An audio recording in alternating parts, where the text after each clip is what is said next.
Shri V R Anoop, ഇക്കാര്യത്തിൽ കോൺഗ്രസിന്റെ നിലപാട് എന്താണ്? ആചാരങ്ങൾ മാറ്റേണ്ടതാരാണ്?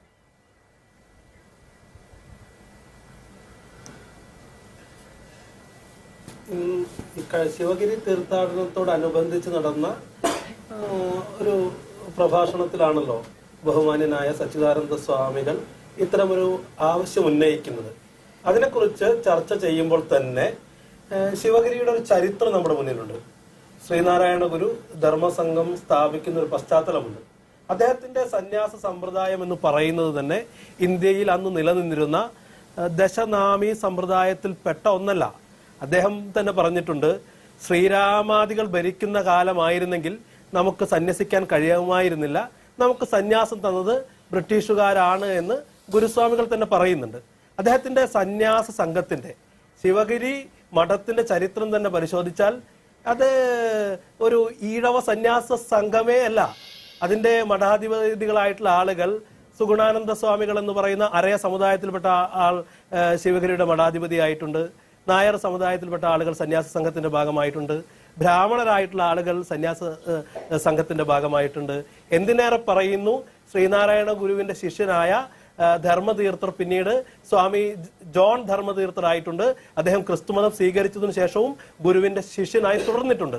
അത്രമേൽ പുരോഗമനപരമായ ചരിത്രമുള്ള, ആ ചരിത്രത്തിന്റെ പാരമ്പര്യമുള്ള, അതിന്റെ അവകാശമുള്ള ശിവഗിരി മഠത്തിന്റെ അധിപനായ ഒരു സ്വാമി സച്ചിദാനന്ദ സ്വാമിയെ പോലെ ഒരു സന്യാസ ശ്രേഷ്ഠൻ അത്തരമൊരു അഭിപ്രായം മുന്നോട്ട് വെക്കുമ്പോൾ അതിനെ തള്ളിക്കളയേണ്ട കാര്യമില്ല.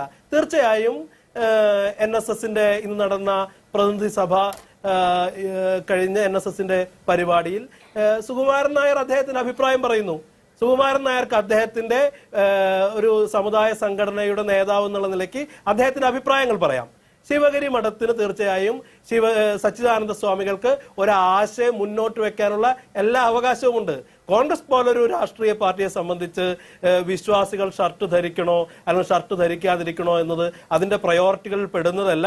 പക്ഷേ അഭിപ്രായ സ്വാതന്ത്ര്യം പ്രകടിപ്പിക്കാനുള്ള, അത് തുറന്നു പറയാനുള്ള അവകാശത്തിന്റെ ഒപ്പം ആണ് കോൺഗ്രസ് എന്ന് ആധികാരികമായി പറയാൻ ഞങ്ങൾക്ക് കഴിയും.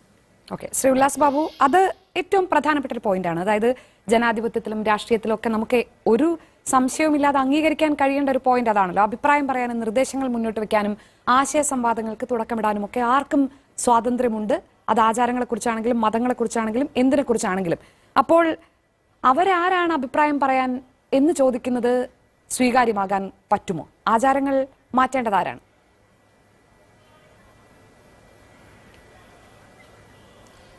അല്ലല്ല, ആചാരങ്ങളും അനുഷ്ഠാനങ്ങളും ഒക്കെ കാലാനുസൃതമായി പരിഷ്കരിക്കപ്പെടേണ്ടതും പരിഷ്കരിക്കപ്പെടേണ്ടത് ഏതൊക്കെയാണെന്ന് തീരുമാനിക്കേണ്ടതും സ്വാഭാവികമായിട്ട് കേരളത്തിലെ രാഷ്ട്രീയക്കാരല്ല. അത് കേരളത്തിലെ രാഷ്ട്രീയക്കാർക്ക് അതിൽ പങ്കുമില്ല. സ്വാഭാവികമായിട്ട് രാഷ്ട്രീയത്തെക്കാൾ കൂടുതൽ മതവിശ്വാസികളും സ്വാഭാവികമായിട്ട് ഈശ്വരവിശ്വാസികളും ആചാരങ്ങളെയും അനുഷ്ഠാനങ്ങളെയും ബഹുമാനിക്കുകയും അതിനെ ഭംഗിയായി അനുവർത്തിച്ചു പോരുകയും ചെയ്യുന്ന വലിയ സമൂഹമുണ്ട് ഇവിടെ.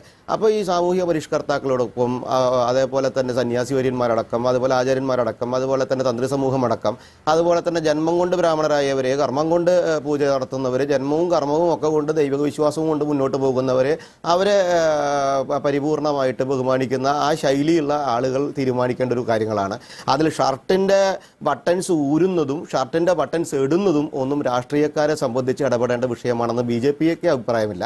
അതൊക്കെ ആ വിശ്വാസ സമൂഹം അംഗീകരിക്കുന്നതും ആ വിശ്വാസ സമൂഹത്തിനും ബന്ധപ്പെട്ട കാര്യങ്ങളാണ്. ഓരോരുത്തർക്കും ഓരോ വ്യക്തിപരമായിട്ട് അഭിപ്രായങ്ങളുണ്ടാവും, ചർച്ചയുണ്ടാവും. അതിന്റെ ചർച്ചയിൽ നിരവധി ആളുകൾ പങ്കാളിത്തം. പക്ഷേ ഈ ചർച്ച ഉണ്ടാക്കുന്നതിന്റെ തുടക്കം എവിടെയാണ് എന്നുള്ളതാണ് നമ്മൾ മനസ്സിലാക്കേണ്ടത്. ബഹുമാനായിട്ടുള്ള മുഖ്യമന്ത്രി അടങ്ങുന്ന CPM എന്ന് പറയുന്ന രാഷ്ട്രീയ സംവിധാനത്തിന്റെ പുതിയൊരു തന്ത്രമായിട്ട് കൂടി നമ്മൾ ഈ വിഷയത്തെ എടുക്കണം. ആ തന്ത്രം എന്താണ്? ആ തന്ത്രം മാർക്സിസ്റ്റ് പാർട്ടിയുടെ വിശ്വാസവും സമൂഹത്തിൽ അവർക്ക് പരിപൂർണമായി നഷ്ടവും സംഭവിക്കുന്നു എന്നുള്ളതും അതൊരു പൊളിഞ്ഞ സിദ്ധാന്തവുമാണ് എന്നുള്ള തിരിച്ചറിവ് വരുമ്പോഴും രാഷ്ട്രീയക്കാരനെ ആ രാഷ്ട്രീയം പറഞ്ഞാൽ ഇനി വിജയിക്കില്ല എന്ന് പറയുമ്പോൾ തമ്മിലടിപ്പിക്കുന്ന ഒരു രാഷ്ട്രീയ സ്വഭാവത്തിന്റെ തുടക്കം കുറിക്കുകയും അതിനെ പരിഷ്കാരത്തിന്റെ ഒരു സ്വഭാവത്തിലേക്ക് കൊണ്ടുവരാൻ ശ്രമിക്കുകയും അതിലൂടെ ഈ വിഭാഗത്തിന്റെ 2 ആളും 3 ആളും 4 ആളും വിവിധ ആളുകളും തമ്മിൽ തല്ലണം എന്ന് പറയുന്ന ഒരു ഉദ്ദേശവും അതിന്റെ പുറകിലുണ്ട് എന്നുള്ള യാഥാർത്ഥ്യം മനസ്സിലാക്കണം. മാധ്യമങ്ങളെ സംബന്ധിച്ച് നമുക്ക് അറിയാം, ഇതൊരു ജാതിപരമായിട്ട് മതപരമായിട്ട് വർഗപരമായിട്ട് ജാതിപരമായിട്ട് വർണ്ണപരമായിട്ടൊക്കെ അങ്ങോട്ടും ഇങ്ങോട്ടും തർക്കിക്കുന്ന ഒരു വലിയ വിഷയമുണ്ടാക്കി നമ്മുടെ മാധ്യമത്തിൽ ഒരു ദിവസം ചർച്ച ചെയ്യാം. രാഷ്ട്രീയക്കാർക്ക് അതിനകത്ത് വോട്ട് ബാങ്ക് രാഷ്ട്രീയം നടത്താം. പക്ഷെ ഇതൊക്കെ തീരുമാനിക്കപ്പെടേണ്ടതും ഇതൊക്കെ നിശ്ചയിക്കപ്പെടേണ്ടതും അതിന് കൃത്യമായിട്ടൊരു സിസ്റ്റം ഉണ്ട്. ആ കൃത്യമായിട്ടുള്ള ആളുകൾ അതിൽ ബന്ധപ്പെട്ട് ചർച്ച ചെയ്ത് അത് എടുക്കേണ്ട തീരുമാനങ്ങൾ, പരിഷ്കരിക്കേണ്ട കാര്യങ്ങൾ പരിഷ്കരിക്കപ്പെടേണ്ട സമൂഹത്തിന്റെ ആവശ്യപ്രകാരം ചെയ്യേണ്ട കാര്യമാണ്.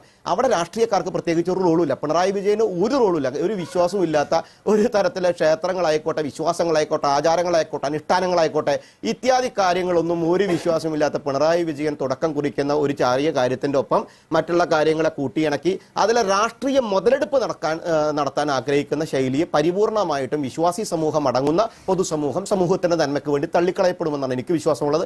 ബിജെപിയെ സംബന്ധിച്ചിടത്തോളം വളരെ കൃത്യമായി പറയാം, പരിഷ്കരിക്കേണ്ട ആചാരങ്ങൾ, അനുഷ്ഠാനങ്ങൾ ഏതൊക്കെയാണോ അതൊക്കെ പരിഷ്കരിക്കപ്പെടേണ്ടത് അതിന്റെ തലത്തിൽ ചർച്ച ചെയ്ത്, അതിന്റെ ആളുകൾ ചർച്ച ചെയ്ത് അത് പരിപൂർണമായി ബോധ്യപ്പെടുത്തേണ്ട സമൂഹത്തെ ബോധ്യപ്പെടുത്തിക്കൊണ്ട് തന്നെ പരിഷ്കൃത സമൂഹത്തിനും കൂടി അനുയോജ്യമായ രീതിയിൽ അത് പരിഷ്കരിക്കപ്പെടാൻ ആവശ്യമുണ്ട് എങ്കിൽ അത് പരിഷ്കരിച്ചോട്ടെ. അതിൽ അഭിപ്രായങ്ങൾ നടന്നോട്ടെ, ചർച്ചകൾ നടന്നോട്ടെ. അതിൽ മുതലെടുക്കാൻ നോക്കുന്ന രാഷ്ട്രീയക്കാരെ തിരിച്ചറിയാനുള്ള ഒരു വേഗബുദ്ധി കേരളത്തിലെ ജനങ്ങൾ കാണിക്കും. അത് മാധ്യമങ്ങളടക്കം ആ വിഷയത്തിൽ കൃത്യമായിട്ടുള്ളൊരു രീതി തന്നെയാണ് അനുവർത്തിച്ച് പോരേണ്ടതെന്ന് മാത്രമാണ് BJPക്ക് പറയാനുള്ളത്. പക്ഷേ ശ്രീ ഉല്ലാസ് ബാബു, രാഷ്ട്രീയക്കാർ ഈ വിശ്വാസം, ക്ഷേത്രവുമായി ബന്ധപ്പെട്ട കാര്യങ്ങളിൽ ഇടപെടേണ്ട എന്ന് പറയുമ്പോൾ സാമൂഹ്യമായ അനാചാരങ്ങളിൽ കേരളത്തിന്റെ ചരിത്രം എന്താണ്? ഗുരുവായൂർ സത്യഗ്രഹത്തിനും വൈക്കം സത്യഗ്രഹത്തിനും നേതൃത്വം നൽകിയത് ആരാണ്?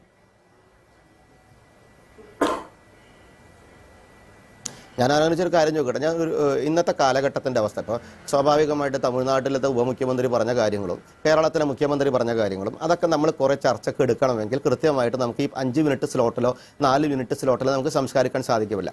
നമ്മളൊരു കാര്യം മനസ്സിലാക്കേണ്ടത്, ഈ കേരളത്തിൻ്റെ ഇന്നത്തെ ആധുനികമുണ്ട്, പുരാതനമുണ്ട്, ആധുനികത്തിലും പുരാതനത്തിലും ഒക്കെയുള്ള സനാതനമുണ്ട്. അപ്പോൾ ആ ചർച്ചയിലേക്ക് നമുക്ക് പോകണമെങ്കിൽ നമുക്ക് പോകാം. പക്ഷെ അങ്ങനെ നമ്മളൊരു കാര്യം നിശ്ചയിക്കപ്പെടുന്ന സമയത്ത്, ഒരു വിഷയത്തെ കൊണ്ടുവരുന്ന സമയത്ത് ആ വിഷയത്തിൻ്റെ പുറകിലുള്ള ഉദ്ദേശശുദ്ധി കൃത്യമല്ല എന്നുള്ളതാണ് ഞാൻ ബോധ്യപ്പെടുത്തുന്നത്. രാഷ്ട്രീയ സമൂഹം അഭിപ്രായം പറയേണ്ട കാര്യമല്ല ഇത്. പ്രത്യേകിച്ച് വിശ്വാസമില്ലാത്ത രാഷ്ട്രീയ സമൂഹം അഭിപ്രായം പറയേണ്ടതല്ല. എന്ന് പറഞ്ഞാൽ CPM എന്ന നേതൃത്വത്തിലുള്ള രാഷ്ട്രീയ പാർട്ടിക്ക് അഭിപ്രായം പറഞ്ഞ് തിരുത്തേണ്ട പരിഷ്കാരമല്ല ഇത്. സ്വാഭാവികമായിട്ട് ഇവിടെ NSSന്റെ നേതൃത്വത്തിലുള്ള ക്ഷേത്രങ്ങളുണ്ട്, SNDPയുടെ നേതൃത്വത്തിലുള്ള ക്ഷേത്രങ്ങളുണ്ട്, മറ്റ് ജാതി സംഘടനകളുടെ നേതൃത്വത്തിലുള്ള ജാതി സംവിധാനത്തിന്റെ നേതൃത്വത്തിലുള്ള ക്ഷേത്രങ്ങളുണ്ട്. വിവിധ ക്ഷേത്രങ്ങളിൽ വിവിധ ആചാരങ്ങളുണ്ട്, അനുഷ്ഠാനങ്ങളുണ്ട്, വിവിധ പൂജാശൈലികളുണ്ട്. അതൊക്കെ അവിടെ നടന്നു പോകുന്നുണ്ട്. ആർക്കും പ്രയാസങ്ങളും ദോഷങ്ങളും ഒന്നുമില്ല. അംഗീകരിക്കുകയും വിശ്വസിക്കുകയും അത് ബഹുമാനിക്കുകയും അത് ഉൾക്കൊള്ളുകയും ചെയ്യുന്ന സമൂഹം തന്നെയാണ് അവിടേക്ക് പോകുന്നതും അവിടെ പ്രാർത്ഥിക്കുന്നതും അവിടെ അംഗീകരിക്കുകയും അവർ ആത്മസംതൃപ്തി നേടുന്നതും ഒക്കെ അതിന്റെ ഭാഗമാണ്. ആ ഭാഗത്തിനെ തിരുത്തണമെന്ന് ആവശ്യപ്പെടുന്ന സമയത്ത് തിരുത്തണമെന്ന് ആവശ്യപ്പെടാൻ ഒരു വിഭാഗത്തിന് അവർക്ക് എല്ലാവിധ അവകാശവുമുണ്ട്. അത് തിരുത്തണ്ട എന്ന് പറയാൻ മറ്റൊരു വിഭാഗത്തിന് അതിൻ്റെതായ അവകാശമുണ്ട്. പക്ഷെ തിരുത്തണമെന്നും തിരുത്തണ്ട എന്നും പറയപ്പെടുന്ന രീതിയിലെ ഒരു തമ്മിൽ തല്ലുണ്ടാക്കാൻ ഉദ്ദേശ ലക്ഷ്യത്തോടു കൂടി പ്രവർത്തിച്ച രാഷ്ട്രീയ സ്വഭാവവും നമ്മളിവിടെ ചർച്ച ചെയ്യപ്പെടണമെന്നാണ് ഞാൻ പറഞ്ഞത്. അതുകൊണ്ടാണ് പറയുന്നത്, രാഷ്ട്രീയക്കാരന്റെ കുബുദ്ധികൾക്കോ അല്ലെങ്കിൽ അവന്റെ വക്രതയ്ക്കോ നിന്ന് കൊടുക്കാനുള്ളതല്ല ആചാരാനുഷ്ഠാന സമൂഹത്തിന്റെ വിശ്വാസവും അവന്റെ അതിനോടുള്ള ബഹുമാനവും എന്ന് പറയപ്പെടുന്നത്. അത് എന്ന് പറയപ്പെടുന്ന ആ വിഭാഗം അവർക്ക് അംഗീകരിക്കപ്പെടുന്ന സമൂഹവുമായി ചർച്ച ചെയ്ത് പരിഷ്കരിക്കേണ്ട കാര്യമാണ്. അത് അവർ അവിടെ നടപ്പിലോട്ടെ. ഇവർക്ക് എന്താണ് അതിൽ കാര്യം? രാഷ്ട്രീയക്കാർക്ക് അതിൽ കൃത്യമായി കാര്യമില്ല. അത് നിരവധി വിപ്ലവങ്ങൾ ഉണ്ടായിട്ടുണ്ട്, നിരവധി സോഷ്യൽ എഞ്ചിനീയറിംഗിന്റെ ഭാഗമായിട്ട് സാമൂഹിക പരിഷ്കരണങ്ങൾ ഉണ്ടായിട്ടുണ്ട്, ഒക്കെ സ്വാഭാവികമാണ്. പക്ഷേ ഇന്നത്തെ കാലഘട്ടത്തിൽ ഇന്ന് ഈ വിഷയം നമ്മൾ ചർച്ച ചെയ്യാനെടുത്ത വിഷയത്തിന്റെ പുറകിലുണ്ടായിട്ടുള്ള ഗൂഢാലോചന എന്ന് പറഞ്ഞ രാഷ്ട്രീയ ഗൂഢാലോചന എന്ന് പറയപ്പെടുന്ന തമ്മിത്തല്ലിക്കലാണ്. ആ തമ്മിത്തല്ലിക്കലിന് നിന്ന് കൊടുക്കാൻ കേരളത്തിലെ പൊതുസമൂഹം തയ്യാറാകരുത് എന്നാണ് നമ്മൾ പറയുന്നത്. ഞാൻ ഈ നേരത്തെ സൂചിപ്പിച്ചതിന്റെ കാതലും അത് തന്നെയാണ്. അതിൽ തമ്മിൽ തല്ലേണ്ട കാര്യം എന്താണ്? സ്വാമി സച്ചിദാനന്ദയാണ് ആദ്യം ഈ നിർദ്ദേശം മുന്നോട്ട് വെക്കുന്നത്. അതും ശ്രീനാരായണ ക്ഷേത്രങ്ങളിൽ ആ അനാചാരം, അന്ധവിശ്വാസം ഇനി ആവർത്തിക്കരുത്, അത് നമ്മൾ തീരുമാനിക്കണം, നടപ്പാക്കണം എന്ന് സ്വാമി സച്ചിദാനന്ദയാണ് പറയുന്നത്. തമ്മിൽ തല്ലിക്കാനാണോ? അദ്ദേഹത്തിന് രാഷ്ട്രീയ മുതലെടുപ്പിന്റെ ഉദ്ദേശമുണ്ടോ? അല്ല, സ്വാമി സച്ചിദാനന്ദ എന്ന് പറയപ്പെടുന്ന അദ്ദേഹത്തിന് അത് പറയാനുള്ള എല്ലാവിധ അധികാരവും അവകാശവും അദ്ദേഹത്തിൻ്റെ അഭിപ്രായ സ്വാതന്ത്ര്യവും ഒക്കെയുണ്ട്. അദ്ദേഹം അത് പറഞ്ഞോട്ടെ. ആ പറയുന്ന കാര്യങ്ങൾ പൊതുസമൂഹം അതിൻ്റെ ബന്ധപ്പെട്ട ആളുകൾ ചർച്ച ചെയ്തോട്ടെ. അത് ഷർട്ട് ഇടണം എന്ന് വിശ്വസിക്കുന്ന ആളുകളുണ്ട്, ഷർട്ട് ഇടണ്ട എന്ന് വിശ്വസിക്കുന്ന ആളുകളുണ്ട്. ആ വിഷയങ്ങളൊക്കെ ഈ പൊതുതലത്തിൽ ചർച്ച ചെയ്ത് ഈ ഒരു ആചാരാനുഷ്ഠാന വിശ്വാസങ്ങളെ കൂടി വലിയൊരു ചർച്ചയുണ്ടാക്കി അതിനകത്ത് നടത്തുന്ന ഇടപെടലുകളുണ്ട്. ഷാനി, നമ്മളതൊന്നും മൂടി വെച്ചിട്ട് കാര്യമില്ല. ഈ ഇടപെടലുകൾ സ്വാമിയുടെ കാര്യത്തിലല്ല ഞാൻ പറഞ്ഞത്. ഈ ഇടപെടലുകൾ എന്ന് പറയപ്പെടുന്നത് കൃത്യമായിട്ട് ഒരു പൊട്ടിട്ട് കൊടുക്കും ചില കാര്യങ്ങളിൽ. ആ പൊട്ടിട്ട് കഴിഞ്ഞാൽ അതങ്ങ് കടിച്ചോളണം. അതിൻ്റെ അകത്ത് കുറേ പ്രയാസം വ്യത്യാസങ്ങളുണ്ടാവും, പ്രശ്നങ്ങളുണ്ടാവും, ചർച്ചകളുണ്ടാവും, അങ്ങോട്ടും ഇങ്ങോട്ടുള്ള വൈരാഗ്യങ്ങളുണ്ടാവും. അത് ഉണ്ടാക്കേണ്ട സമയമല്ല ഇതെന്ന് ഞാൻ പറഞ്ഞത്. അത് ഉണ്ടാക്കേണ്ട സമയമില്ല. അതിനകത്ത് കിട്ടുന്ന വോട്ടിനെ ആഗ്രഹിക്കുന്ന രാഷ്ട്രീയ സ്വഭാവമാണ് ഇവിടെ കാണുന്നത്. അത് തെറ്റാണ്. മാധ്യമങ്ങളെ സംബന്ധിച്ച് ഒരു ഇവന്റ് അന്ന് ചർച്ച ചെയ്തു, ആ ചർച്ച കഴിഞ്ഞു. പക്ഷെ അത് കൊണ്ടിടുന്നത് എവിടെയാണ്? ആ വിത്ത് കൊണ്ടിടുന്നത് സമൂഹത്തിനകത്ത് അങ്ങ് പരക്കുകയാണ്. ആ പരക്കുന്ന സമയത്ത് അത് അംഗീകരിക്കുന്നവരും അത് അംഗീകരിക്കാത്തവരും തമ്മിലുള്ള തർക്കമായി ഭാവിയിലൊക്കെ അത് പോകും. അതിനകത്ത് വലിയ വിഷയങ്ങൾ ഉണ്ടാക്കേണ്ട കാര്യമില്ല. അതൊരു അഭിപ്രായം, ഒരു വിഷയം പറയുന്നു, അപ്പുറത്ത് മറ്റൊരു അഭിപ്രായം പറയുന്നു. ആ അഭിപ്രായത്തെ ഏകീകരിക്കേണ്ടത്, ആ അഭിപ്രായത്തെ അംഗീകരിക്കുകയും ആ അഭിപ്രായത്തെ അംഗീകരിക്കാതെ ഇരിക്കുന്ന ഈ വിശ്വാസങ്ങളും ആചാരങ്ങളും അനുഷ്ഠാനങ്ങളും ക്ഷേത്രങ്ങളും ക്ഷേത്രീയ ശൈലികളും അംഗീകരിക്കപ്പെടുന്ന ഒരു സമൂഹം നിശ്ചയിക്കേണ്ട കാര്യമാണ്. ഷർട്ട് ഊരുന്നത് എൻ്റെ വിശ്വാസം, ഷർട്ട് ഊരുന്നതാണെങ്കിൽ എൻ്റെ ആഗ്രഹം, ഞാൻ അതിന് തയ്യാറാണെങ്കിൽ ഞാൻ ഊരുന്നേ. അത് തയ്യാറില്ലാത്തവർ അത് ഊരണ്ട, അത് ഇടണമെന്ന് ആഗ്രഹമുള്ളവർ അത് ഇട്ടോട്ടെ. അത് ഓരോ ക്ഷേത്രങ്ങളിൽ ഓരോ ശൈലിയാണ്, ഓരോ വിശ്വാസങ്ങൾക്ക് ഓരോ ശൈലി, ഓരോ ആചാരങ്ങൾ പലതരത്തിലുണ്ടെന്ന്. അത് ആ മേഖല ചർച്ച ചെയ്തിട്ട് പരിഷ്കരിക്കേണ്ട കാര്യങ്ങൾ ആധുനികപരമായിട്ട് പരിഷ്കരിക്കപ്പെടേണ്ടത് പരിഷ്കരിച്ചോട്ടെ. അവിടെ രാഷ്ട്രീയ മുതലെടുപ്പ് നടക്കുന്നു എന്നുള്ളത് കൃത്യമായ ബോധ്യത്തിന്റെ അടിസ്ഥാനത്തിലാണ് ഞാൻ പറഞ്ഞത്. ആ മുതലെടുപ്പിനുള്ള ചട്ടക്കൂട് പണിയുകയാണ് ഇടതുപക്ഷവും മുഖ്യമന്ത്രിയുടെ നേതൃത്വത്തിൽ. അതെന്താണ് എന്ന് പറഞ്ഞാൽ അവരുടെ ഇസം പൊളിയുന്നു എന്ന് പറയപ്പെടുമ്പോൾ എവിടെയാണ് കുത്തിത്തിരിപ്പുണ്ടാക്കാൻ ശ്രമിക്കുന്നത്, അവിടെ കുത്തിത്തിരിപ്പുണ്ടാക്കി അതിൽ എന്തെങ്കിലും ലാഭം ഉണ്ടാക്കാൻ ശ്രമിക്കുന്നു എന്നുള്ളതാണ്.